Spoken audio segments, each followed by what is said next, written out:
everybody. My name is Jim Schwartz. I'm the Agronomy Education Lead with 360 Yield Center. This morning we're going to spend some time talking about nitrogen and mineralization and talk a little bit about the different years we've had and how it impacts what's happened in your fields. Let's get started. Talk a little bit about the difference between 2015 and 2016 and why mineralization may be impacting what we're seeing in the fields. Really, it's a tale of two different seasons. So for those of you familiar with Beck's Practical Farm Research data, a lot of this is some of their data. And a lot of you will probably go into a farm and you'll have this book laid in front of you and you'll see data like this. So this is a timing study where they use Y-drop this year. Heck, some of you may have this or look this over. And you can see on the left they have different locations.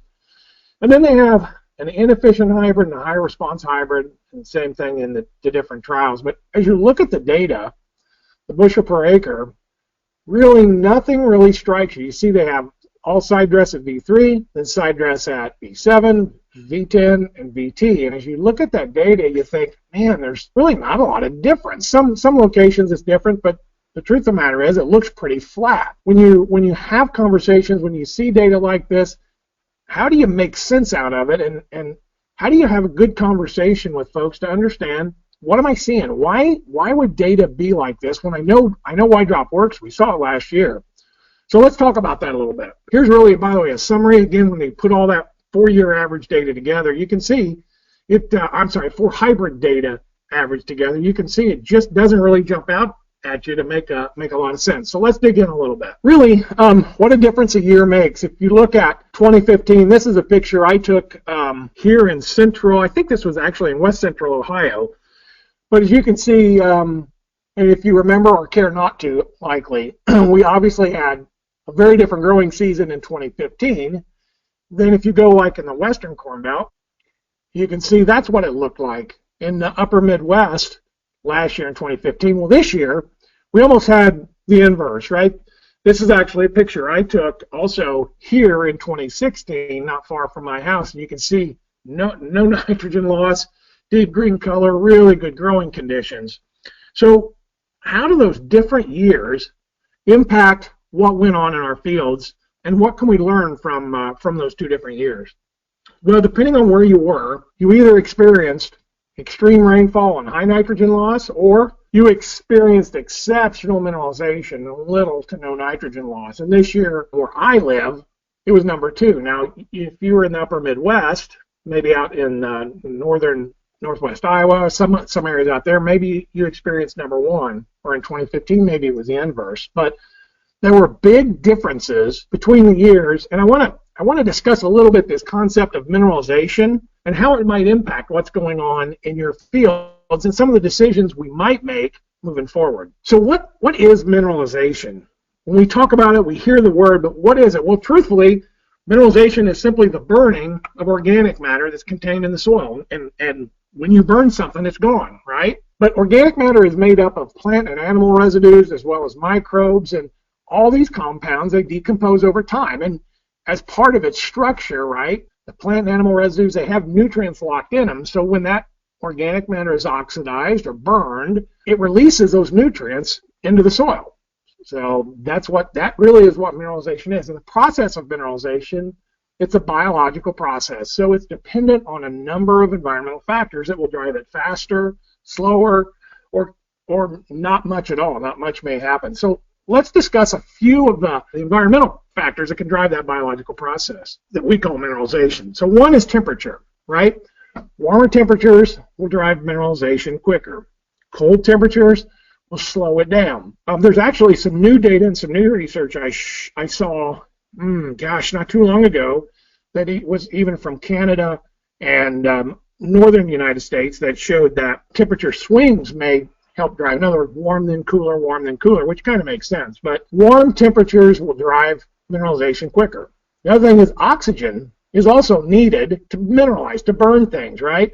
Think about, I use this analogy. If you take a stack of newspapers and you wrap them up tight with twine and you throw them in the dump and you bury them and you come back in 5 years, what are you going to find? You're going to find pretty much a stack of newspapers because they weren't exposed to oxygen and they weren't mixed in with the soil. But if I take that same stack of newspapers and wad them up and throw them in the ground and then cover them up, You come back in 5 years, they're going to be gone. Why? Because they were exposed more to the oxygen, the soil, the microbes, and they were able to mineralize. So if you think about mineralization, think about an example where we typically have cooler temperatures and no oxygen. Well, that picture that popped up on the right, you're all familiar with what that is. That's a peat bog, okay? So what characteristics typically do you see in a peat bog? Well, not a lot of oxygen, right, because it's so much water, and they're cooler. Think about the muck spots in fields in your area or that you've seen before. They typically are cooler, wetter areas. So what happens to what happens to the organic matter in those areas where you have cooler temperatures and not much oxygen? The organic matter doesn't burn, it doesn't mineralize, so it sits there and accumulates and accumulates and accumulates over time, right? You get all this organic matter building up because it's not being mineralized because it's either too cool or there's not enough oxygen. That's why you have muck spots and peat bogs and things like that, because you're not actually burning or mineralizing that organic matter. So moisture. Moisture is really important. Again, this is a biological process, so you want to have the right amount.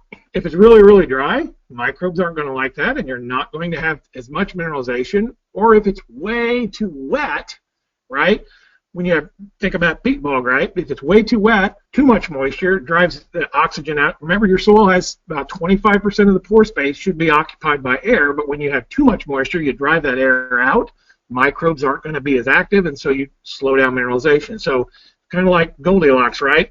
Too much is a bad thing, too little is a bad thing, just the right amount. But let me give you an example of a situation where you have a lot of moisture. That's a ship that sunk in the 1700s, and if you look at that thing, that wooden ship, it's in pretty good shape, right? It's sitting there almost intact, and the reason that it's intact and like that is what? There's really not much oxygen at the bottom of the ocean. Now let me ask you a question. What would happen to that ship if they brought it up to the surface and exposed it to air? Well, let me ask you another question. What happens to these ships? What do they do when they recover a shipwreck? They stick it immediately back into water and a preservative solution because they know that once they bring those shipwrecks up and expose them to air and oxygen, they completely fall apart. They mineralize because now that wood's old, it's been sitting there, and once they expose it to the air and oxygen, it will fall apart. It will basically mineralize, okay?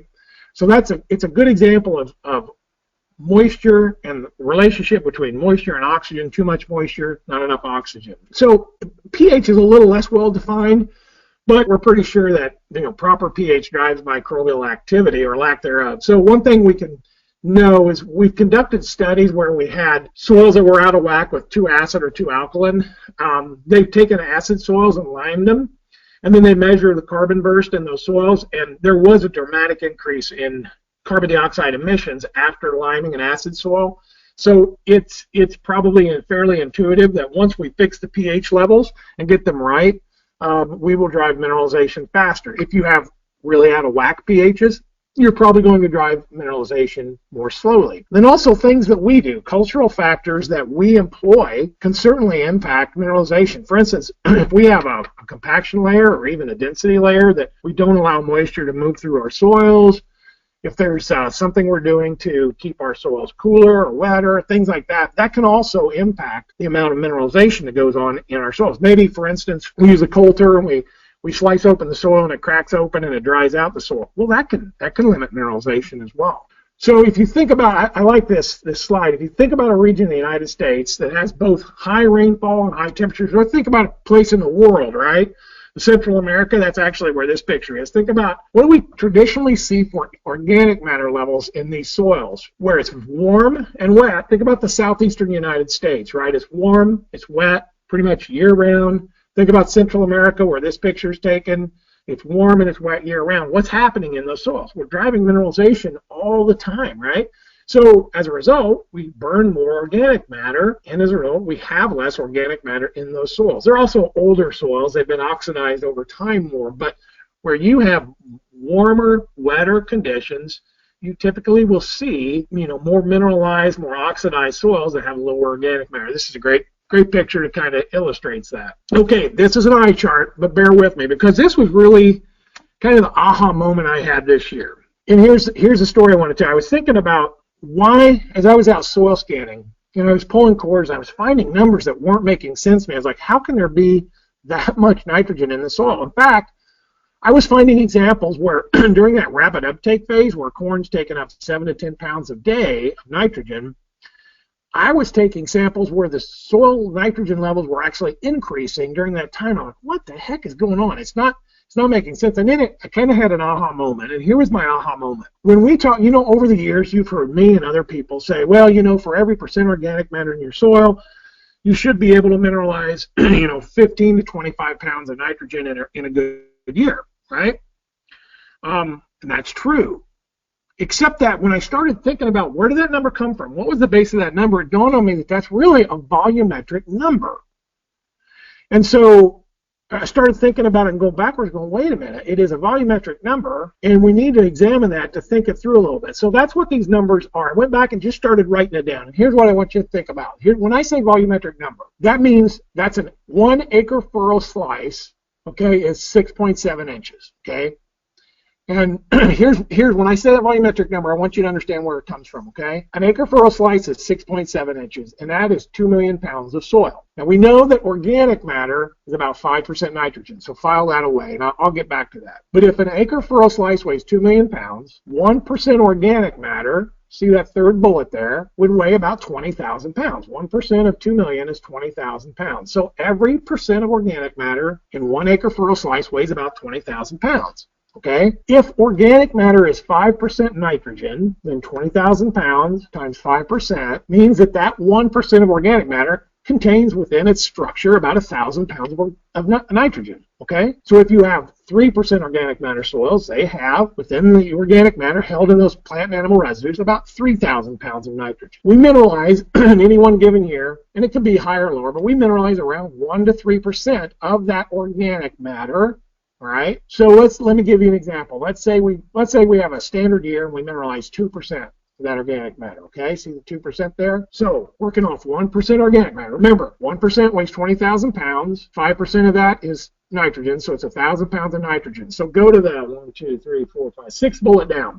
So of that 1,000 pounds that's stored in 1% organic matter, if I mineralize 2% of it, I said between 1 and 3, that's about 20 pounds of nitrogen, right? Remember, you've heard us all throw this number around. Oh, in a good year, 15 to 25 pounds. Well, that's where that number comes from. And if I say, hey, in a really good year, I can mineralize 3%, right? Then I would get 30 pounds of mineralized nitrogen for every 1% organic matter. And again, think about if I have 3% organic matter soils and I mineralize 3%, that'd be about 90 pounds. Right? So if I have 3% organic matter soil, right, then I'm going to get about 90 pounds. But here was my aha moment, right? All those measurements were off 1 acre furrow slice of soil. And I'm sitting there going, is that right? I mean, is that all we mineralize? Do we mineralize more than that? I would tell you, many models actually will not calculate mineralization much above 3%. And most, I shouldn't say most, I don't know for a fact, but I would say a lot of models only calculate that first acre furrow slice, because as we go deeper, oxygen, moisture, organic matters, they all change, and so they really only think about that first 7 inches of soil. But when you look at this picture, so that's Greg's drip tape, and I have no idea why it says photo courtesy of NRCS. We need to take that off. But that drip tape is at 18 inches deep. Okay, and if I think about mineralization in a year like we just had, I'm going to tell you so think about that, there's 3 layers of 6 inches or so there. I'm pretty convinced that in a year like we just had, when we had wonderful temperatures, great moisture, good oxygen levels, balanced pH, I'm going to tell you, we have more mineralization than just that first 6 or 7 inches. And look, I'm not going to say that it's the same for the second 6 inches and the third 6 inches. It's not, because we have pH stratification, we have lower temperatures, we have less moisture, less oxygen. But I really believe that when we sit there as agronomists over the years and say, hey, you're going to get 20 pounds for every percent organic matter, and so in a great year maybe you get 30 pounds, so if you got 3% organic matter, it's 90 pounds. That's only the first 6 inches of soil we're talking about. And when I got to think about it, I think that's not right. I think we need to consider deeper in the profile than just that first 7 inches. I had another agronomist talk to me about it, and he said, if you think about it, we inject anhydrous at 8 inches deep, and we stabilize it to stop biological activity, right? So if we stabilize it down where we inject it, we're doing it because there's biological activity deeper than that 7 inches. Mike, you're right. It's a good point. So let's talk about this a little more. If I'm right, I'm not saying I am, But if I'm right, there ought to be some data to help us validate this theory, right? That we're actually mineralizing more nitrogen than perhaps we thought, or we're certainly mineralizing more nitrogen than the first 7 inches. So let's dig in some data. University of Illinois every year does a great job tracking nitrogen in the soil. And so I wanted to, you can see over there it says University of Illinois Crop Bulletin. You can Google that. This data is all archived. You can go in there and look at this data for yourself. They have these nitrogen tracking studies. But here's the thing I want you to look at. Now, flashback, this is mid-April data, okay? Mid-April data. So remember we talked about temperature, moisture, things like that. So mid-April, you would not think we have maximized mineralization at all. But look down below, it says these are 2-foot samples, right, of ammonia plus nitrate. Look at that second group of bars over on the right there. So in Warren County, Illinois, in mid-April, where they put 200 pounds of nitrogen on in the fall, okay, how much nitrogen are they finding in mid-April? Is that 320 pounds of nitrogen in April when we haven't really fired up tons and tons and tons of mineralization? But it's at a 2-foot depth, right? And that's what I think when I started seeing this data, things started to click. I'll tell you the other time it really started to click for me was in June and July when I was standing, I visited 3 different plots. And these plots were nitrogen titration trials where you had 200 pounds, 150, 150, so on and so forth. And as I was looking at these different strips, the zero strips from the front, you couldn't hardly tell the difference. I mean, the zero strips looked almost as good as the 200-pound nitrogen strips. And I was like, what in the world? What's going on? Now, admittedly, it was June or July, but still, the bells started going off in my head going, something's not making sense. If we only get 90 pounds, how does the corn look this good? And that's why I started thinking this through. So it's another trial. This is actually the same University of Illinois data set, but this was what they were doing. They were comparing N-serve and no N-serve, and really what I wanted you to focus on, right? But look at Monmouth, again, April. Monmouth is deep, deep, deep black soils. It's really deep black soils, and you can have roots way deep in Monmouth. But look where they put 200 pounds, and again, these are 2-foot soil samples. In April, they're finding 332 pounds of nitrogen. So go back to what, me as an agronomist said all these long. It's like, well, in a great year, you can get, 90 pounds, a great year. Well, here we are in April, and we're getting 120 pounds. And this is what I was finding when I was pulling soil samples with my soil scan. I'm like, how am I finding all this nitrogen? Now, I was pulling 1-foot depths, but I really wasn't thinking through that it is a volumetric measure, and I was pulling more than just that first acre furrow slice. This is a plot I thought was really interesting. You can see that dividing line. Again, this is from University of Illinois Crop Bulletin. You look on the left, you look on the right, and this is June, planted in April. But if you look on the left, you see 200 bushel fall anhydrous, April anhydrous, and then on the right, you see no fertilizer applied, right? And you would think that where you had no nitrogen, it would. Now you could see a difference. There's no question about that. But this is the same thing I was seeing throughout the Midwest this year. I saw a plot in Illinois, one in Indiana, and one in Michigan, and they all look similar to this. It's like, holy cow, no nitrogen, and these plots are looking really good. Well, what in the world? How can this be? There's something more going on than what I probably anticipated. Well, I pulled more of that data. These are quotes directly from that University of Illinois Crop Bulletin. You can see, you can even Google it again. There's the June 13th. But at DeKalb, Illinois, good soil, all right, in April, look at that, where they applied 200 pounds of nitrogen. In May, they found 375 pounds. 375 pounds, so 175 extra pounds. The next sentence, at Monmouth, again, very deep, very dark, high fertility organic matter soils, the unfertilized checks had 167 pounds of nitrogen in them in June 7th. June 7th. I mean, we've still got a lot of mineralization, a lot of growing season to go. And that's where, again, this is where I really started to think, man, there's something a little more in depth happening than just this 75 to 90 pounds of nitrogen that I was originally thinking. Well, a couple more examples. Sangamon County, right? 225 pounds in the fall. They found 363 pounds.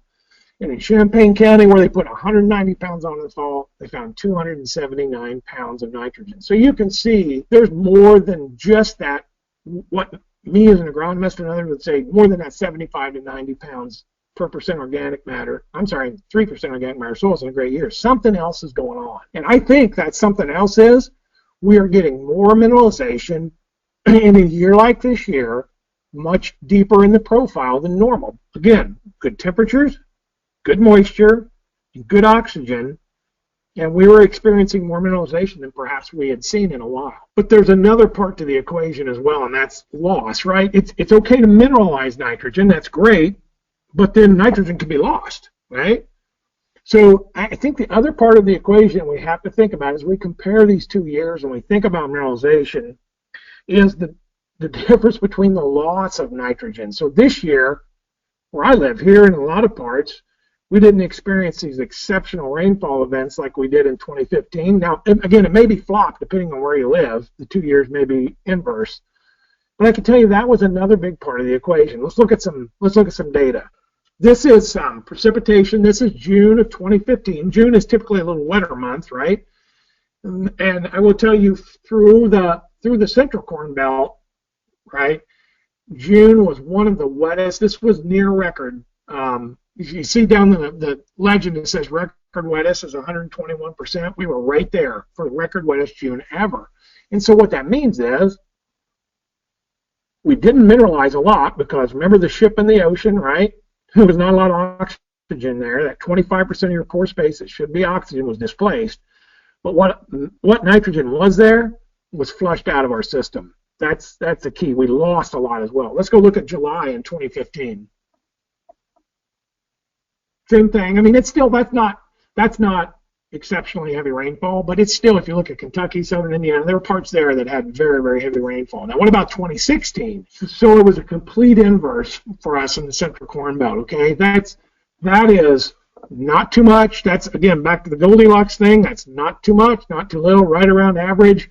So we had some good oxygen levels. We had good temperatures in June of 2016, and we really started mineralizing. And as a result, you started seeing numbers like you saw there in some of that Illinois data. What about July? July was a little wetter, especially in Illinois, but you can see still pretty good level. And I would tell you 120%. July is typically a little drier. 120% of a low number is still not that big a deal, but we had really good moisture levels, really good temperatures in June and July, and we were just cranking up the mineralization, absolutely cranking it out, right? So what does that mean? How do we summarize this and wrap it up? The 2 years were really different. In 2015, we experienced really limited mineralization and maximum loss, depending on where you were. In 2016, we experienced superior mineralization and very little loss. But the question is, what do you do with this, right? How do you quantify it? Well, if you think about it, it's really the beauty of our system because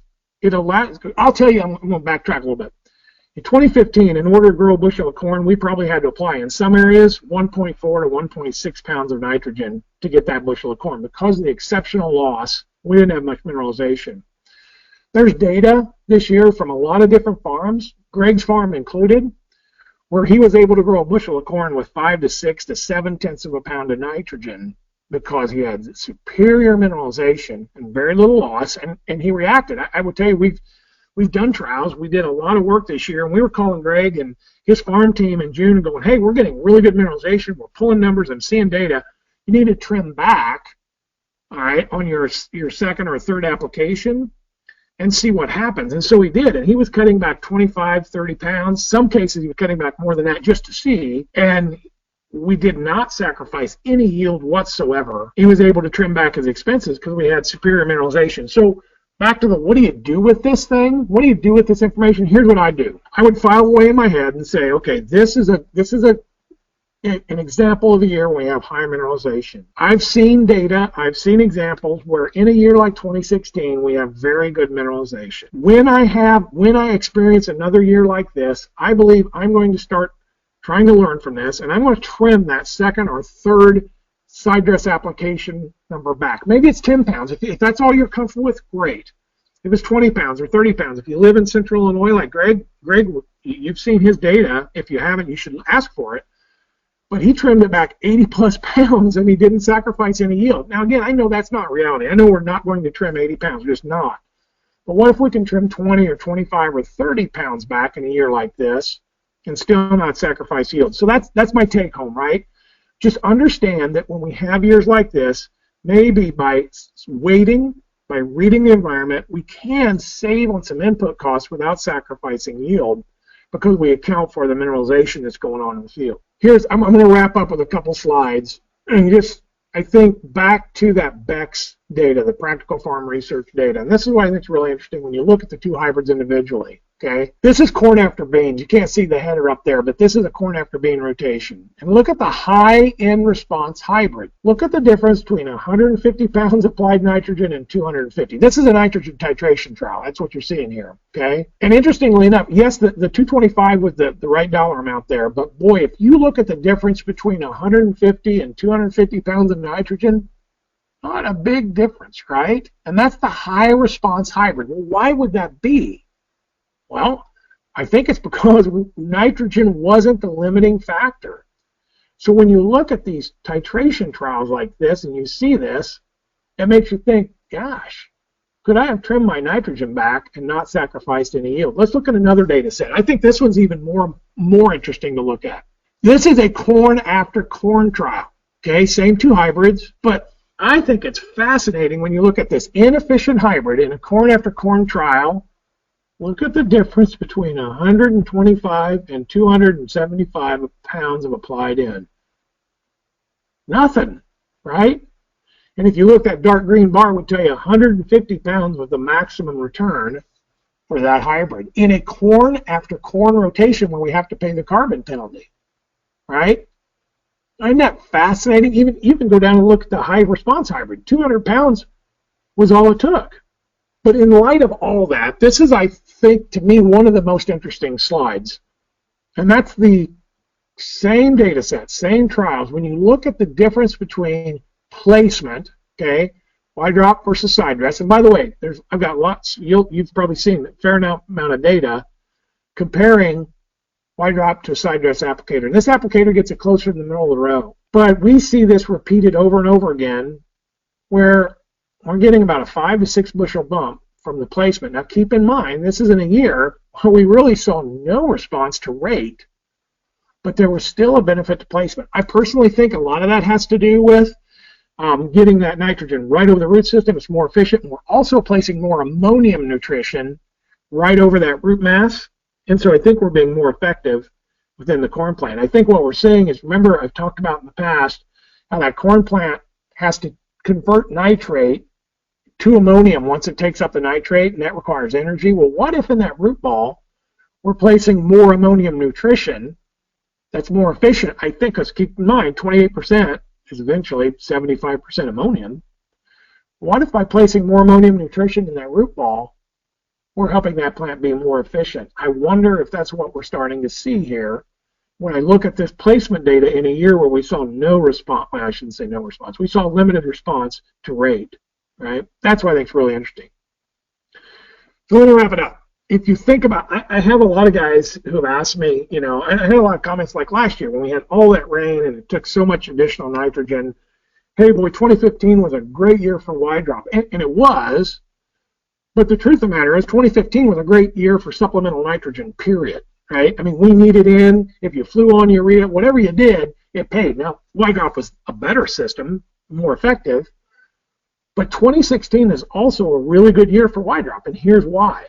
Because it proved the value of the system of saying, if I wait, we talk about this concept of waiting and measuring and using information as a power source. Use a model, right? Use a crop model, use Optrex, use all these tools, use Air Scout and their ADVI imagery, use NDVI imagery, I don't care, but use these tools that are available to you to gather and layer information, wait, and start thinking about what's happening to become more effective and more efficient. You know, as I mentioned, Greg did that on his farm, and he was growing 250, 260 bushel corn on 0.6 or 0.7 of pounds of applied nitrogen. And that's where we have to get to, because there's two things we've got to do. We've got to mitigate nitrogen in the groundwater, nitrate levels, but we can't sacrifice yield when we do that. And so one way to do that is to wait, measure, and then apply. And that's why I think both 2015 and 2016 are fantastic years for a wide drop system, for the system that we have, because it proves the value both times. 2015 was really an output year, right? That was, we had to add more nitrogen to get that output. 2016 was an input year. We could cut back on our inputs without trimming back our yield, and that's the difference in the 2 years. And I have no idea. Okay, let's say 2017, heaven forbid, turns out to be 2012, right? Well, that's another year where if we wait, we can make decisions and say, don't have the crop that I've had in the past, and so maybe I can trim my nitrogen rates back and not throw good money after bad. I don't know, but the wide drop system gives you that opportunity to do that instead of putting it all down up front. And I will tell you, I do get this question, well, hey Jim, I don't have Illinois soils, and I understand that. I completely do, but I would tell you, I've done this presentation in Ohio and Indiana, and really all I'm trying to drive home the point is, no, it's not the same mineralization level as those deep Illinois soils, but there is mineralization going on more than we thought. And even in Ohio and some of those lake bed clays, there was mineralization this year, more than we anticipated. I'm learning every day as we continue to dive into this nitrogen story and understanding it better. This was a learning year for me. When I start thinking about mineralization, and I had to really change my paradigm to think more about that, more than that first acre furrow slice. And I think it really helped me have a deeper understanding of what's happening in my fields around here. So with that, I'm going to wrap it up. It doesn't look like we have any questions. Y'all have a great day and a great weekend, and we will talk to you soon.